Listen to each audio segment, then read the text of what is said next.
plan de salvación de Dios. La única fuente que nos revela el plan de salvación de Dios es la Biblia. La Biblia nos enseña que así como hay leyes naturales que gobiernan el universo, así también hay leyes espirituales que gobiernan nuestra relación con Dios. Veamos estas leyes.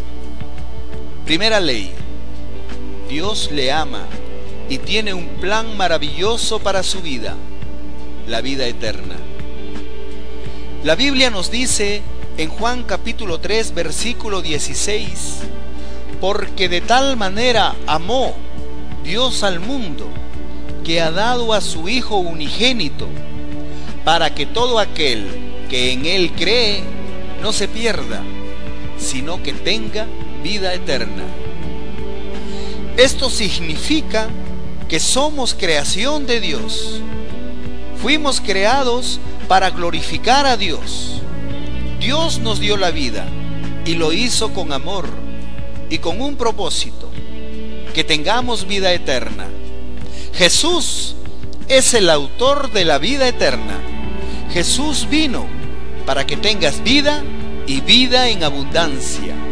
Así nos dice la Biblia en Juan capítulo 10, versículo 10, parte B. El profeta Isaías nos revela que uno de los nombres de Jesús es Padre Eterno. Por su lado, el profeta Miqueas nos revela que los orígenes de Jesús se remontan al inicio de los tiempos, a los días de la eternidad. Miqueas capítulo 5, versículo 2.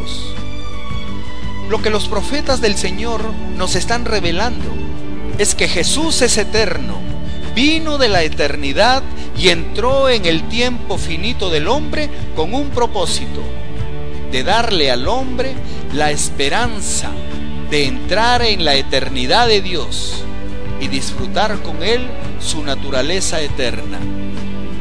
El Señor transformará nuestro cuerpo mortal en un cuerpo glorioso semejante al suyo. Así nos revela el apóstol Pablo a los Filipenses capítulo 3, versículo 21. Segunda ley: el hombre es pecador y está separado de Dios. Por lo tanto, no puede experimentar ni conocer el amor y el plan de Dios para su vida. El hombre es pecador y un día será juzgado por sus delitos y pecados. Y muchos se preguntan: ¿con qué derecho Dios les juzgará? Pues con el derecho que tiene de habernos dado la vida. Dios le dio al hombre conciencia del bien y del mal, de manera que no tendrán excusa en el día del juicio, porque aún su propia conciencia les acusará. Romanos capítulo 2, versículo 15. La paga del pecado es muerte, pero el regalo de Dios es vida eterna en Cristo Jesús. Romanos capítulo 6, versículo 23. Dios quiere la salvación de todos los hombres y nos muestra su maravilloso amor en que, siendo nosotros pecadores, Cristo murió por nosotros. Romanos capítulo 5, versículos 8 al 10. Dios es santo y el hombre pecador. Por causa del pecado, un gran abismo nos separa de Dios. El hombre por sí solo no puede cruzar ese abismo. El hombre está tratando continuamente de alcanzar a Dios y sus bendiciones, pero está tratando de hacerlo a su manera y en sus propios esfuerzos. Pero el hombre necesita un puente que lo una a Dios, y el único puente o mediador es Jesucristo. Primera epístola a Timoteo, capítulo 2, versículo 5.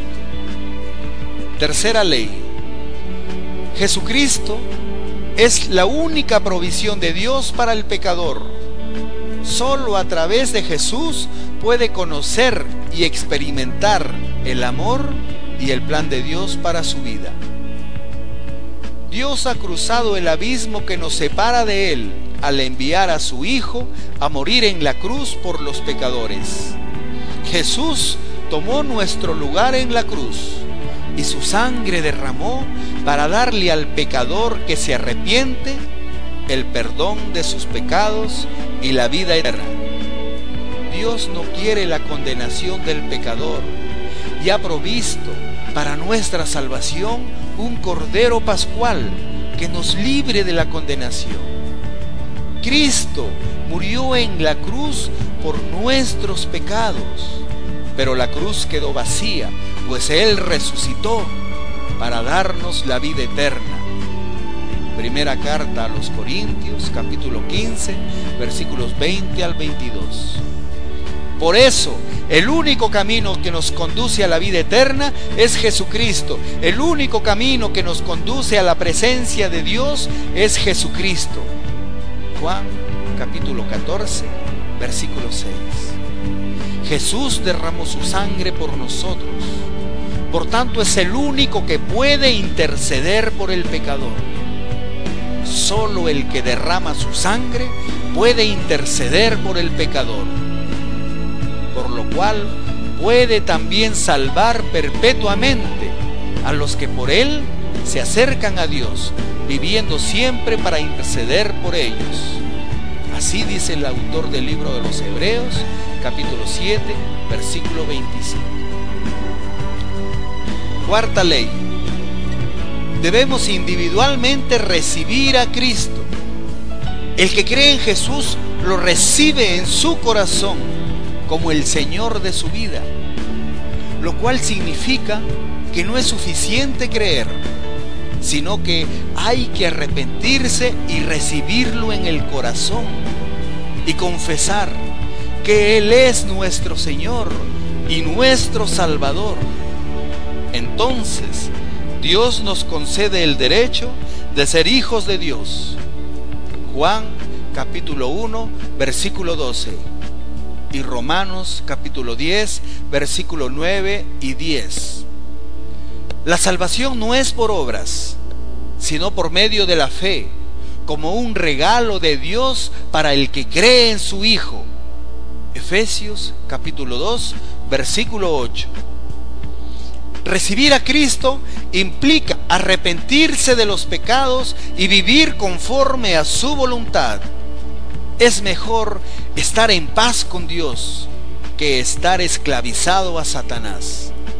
Confiemos en que si el Hijo nos liberta, seremos verdaderamente libres. Juan capítulo 8, versículo 33.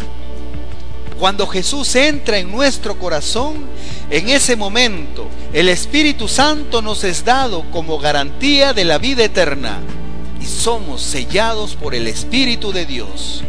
Efesios capítulo 1, versículo 13. Y venimos a ser templo de Dios, de manera que el encuentro diario con Dios nace en el interior de nuestro corazón. En una común unión nos unimos al Espíritu de Dios para entrar libremente al lugar santísimo gracias a la sangre de Jesucristo. Hebreos capítulo 10, versículo 19. Solo por medio de Jesús tenemos entrada por un mismo Espíritu al Padre. Efesios capítulo 2, versículo 18. El Señor Jesús te ama y está esperando por ti.